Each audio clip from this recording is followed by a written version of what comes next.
কুসুমের সাথে আয়ুষের বিয়ে দেখে সব সত্যিটা জেনে গেল রাজবাবু। সম্পূর্ণ জানতে ভিডিওটিতে একটি লাইক করে দেখতে থাকো। গল্পে শুরুতেই দেখা যায় কোনোভাবেই কুসুম বিশ্বাস করে উঠতে পারছে না তার নাকি আজকে আয়ুষের সাথে বিয়ে। গণবিবাহের মণ্ডপেই আয়ুষ আর কুসুম ঠিক করে দুজন দুজনকে বিয়ে করবে, কারণ এছাড়া আর কোনো রাস্তা নেই। তাই কুসুমও কোণে বেশে সেজে রেডি হয়ে দাঁড়িয়ে রয়েছে। এদিকে আয়ুষও খুব সুন্দর করে সেজে নিয়েছে। আয়ুষের সাথে কুসুমের শুভদৃষ্টিটা সবার সামনেই করতে চাইছে ঈশান। এরপর আয়ুষ তো জামাই বেশে রেডি হয়ে চলে আসে। তখনই আয়ুষ বলে, আমি কি এবারে কুসুমকে দেখতে পারি? ঠিক সেই মুহূর্তে ঈশান বলে, ভাইদার আর তর্স হয়েছে না, অবশ্যই দেখতে পারিস, কেন দেখতে পারিস না? আর এই যে জাদুকর, তোমাদের শুভদৃষ্টিটা এখানেই হবে। তোমরা একে অপরের সাথে শুভদৃষ্টিটা সেরে নাও দেখি, আর বেশি অপেক্ষা করো না।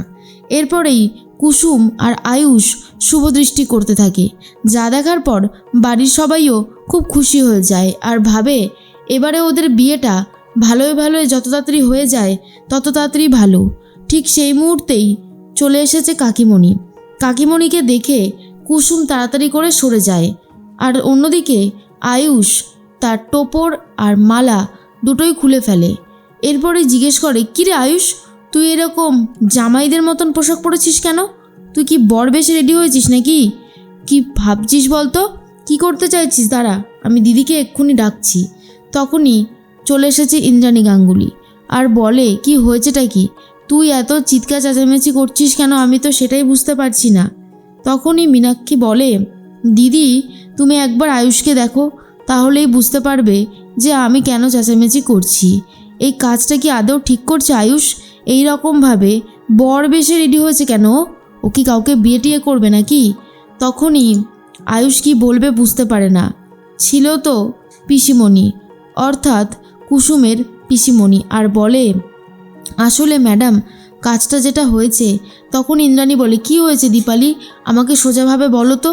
দীপালি তখন বলে, আমি আয়ুষ বাবার ড্রেসটাই আনতে গেছিলাম, আমার হাত থেকে পড়ে জামাটা একদম ধুলো লেগে গেছে, তাই বাধ্য হয়ে আয়ুষ বাবাকে এই ড্রেসটা পরতে হয়েছে। আর এটা শোনার পরেই মীনাক্ষী বলে, এটা কি আদৌ বিশ্বাসযোগ্য করবার মতন? আমার তো কোনোভাবেই মনে হচ্ছে না যে এটা বিশ্বাস করার মতন কোনো একটা কারণ। তখনই আয়ুষ বলে, দেখো না মা, কাকিমণি তখন থেকেই আমাকে ভুল বুঝে যাচ্ছে আর আমার সাথে সমানে তর্ক করছে। কাজটা কি আদৌ ঠিক হচ্ছে? তখনই ইন্দ্রাণী গাঙ্গুলি বলে, আমি না আর এই ছোটোকে নিয়ে পারি না। দেখ ছোটো, এইসব ঝামেলাগুলো আর করিস না। এখানে এখন অনেক কাজ বাকি, সমস্ত কাজটাই আমাদেরকে কমপ্লিট করতে দে। এর মাঝখানে আয়ুষকে দেখে ইন্দ্রাণী গাঙ্গুলি বলে, খুব ইচ্ছে ছিল তোমার বিয়েটা দেখব, তোমার বিয়েটা ধুমধাম করে দেব, তুমি এরকম বর বেশে রেডি হবে, কিন্তু এখনও পর্যন্ত সেই সৌভাগ্য হলো না। তবে আজকে দেখতে তোমাকে সত্যি কথা বলতে বড়ই মনে হচ্ছে যেন আজ তোমার বিয়ে। খুব তাড়াতাড়ি তোমার হাত ধরেই গাঙ্গুলি বাড়িতে লক্ষ্মী প্রবেশ করবে, এটুকুই চাই। এরপরে আয়ুষ ভাবে, মা তোমাকে আমি কি করে বোঝাই, তুমি লক্ষ্মীকে দেখেও যেন দেখতে পাচ্ছ না। কুসুমই হলো সেই লক্ষ্মী যাকে আমি ভালোবেসেছি। আমি যে ওর সাথেই থাকতে চাই, সারাটা জীবন ওর সাথেই সংসার করতে চাই, এটুকুই শুধু বলতে পারি। এর মাঝখানেই সবাই তো চলে যায় বিয়ের আসরে। তখনই ঈশান বলে, ভাইদা লাস্ট ফাইনাল স্টেপটা কিন্তু বাকি আছে। যখনই আমি বলবো আর আমি ধোঁয়াটা ছড়িয়ে দেব, তখন কিন্তু তোরা দুজনা নিজেদের জায়গাটা নিয়ে নিবি। আর সেটাই কিন্তু এই নাটকের সবথেকে ভাইটাল স্টেপ। তাই বারবার করে বলছি, কোনো যেন গোলমাল না হয়। গোলমাল হলে কিন্তু আমি আর কোনোভাবেই রক্ষা করতে পারবো না। কথাটা ভালো করে মাথার মধ্যে ঢুকিয়ে নে। এর মাঝখানে কুসুম বলে, আমার না খুব চিন্তা হচ্ছে, আমি বুঝতে পারছি না দেবীমা যদি জানতে পারেন তাহলে ঠিক কত বড় কাণ্ড ঘটবে। আয়ুষ তখন বলে, তুমি এসব নিয়ে একদম ভেবো না, যা হবে ভালোর জন্যই হবে। আর তাছাড়া সবাই আছে তো, সবাই আমাদেরকে আশীর্বাদ করবে, আমরা অনেক ভালো থাকবো। এর মাঝখানেই আয়ুষ আর কুসুম অপেক্ষা করতে থাকে। ঈশান সে স্মোকটা চারিদিকে ছড়িয়ে দেয়। চারিদিকে ধোয়া ধোয়া হয়ে যেতেই নিজেদের আসন বদলা বদলি করে ফেলে আয়ুষ আর কুসুম চলে গেছে ঈশানের বন্ধু আর বান্ধবীর জায়গায়, যাদেরকে ফলস হিসেবে সাজিয়ে নিয়ে এসেছিল। সেই দুজনকে সরিয়ে দিয়ে কুসুমকে বসার সুযোগ করে দেয় ঈশান। এর মাঝখানেই তখন মীনাক্ষী রীতিমতো কুসুমের দিকে বারবার করে তাকাতে থাকে আর বলে, কি ব্যাপার হলো কেসটা? এখানে তো 9 জন হচ্ছে, আরেকজন কোথায়? কুসুমকে দেখার পরেই সন্দেহ করতে থাকে। কুসুমের মুখ দেখবে বলে ঠিক করে। তখনই একজন বাচ্চা ছেলে এসে বলে, এতগুলো টাকা পাওয়া গেল, এগুলো কি তোমার? মীনাক্ষী বলে, না না, এগুলো আমার হতে যাবে কেন?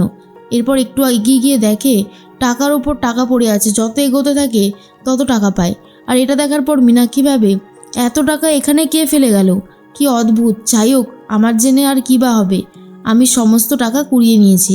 টাকা কুড়াতে কুড়াতে ঘরের ভেতর চলে যেতেই অনুশ্রী কাকিমণিকে ঘরের মধ্যে বন্দি করে রাখে, যাতে কাকিমণি বেরোতে না পারে। তখনই কাকিমণি বলে, এই রে, ঘরের দরজাটা মনে হচ্ছে কেউ আটকে দিল, কে করলে এটা? তোমরা জানো না যে তোমরা কাকে ঘরের মধ্যে বন্দি করতে চেয়েছিলে? আমি হলাম মীনাক্ষী গাঙ্গুলি, গাঙ্গুলি পরিবারের ছোট বউ, ছোট মালকিন, আর তোমরা আমার সাথে এরকম করছো তো?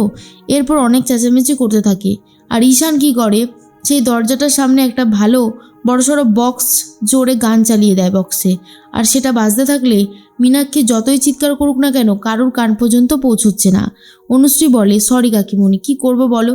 এছাড়া যদি আর কোনো উপায় থাকতো তাহলে তো অবশ্যই সেটা অ্যাপ্লাই করতাম, নেই তাই আর আমি কিছু করতে পারলাম না।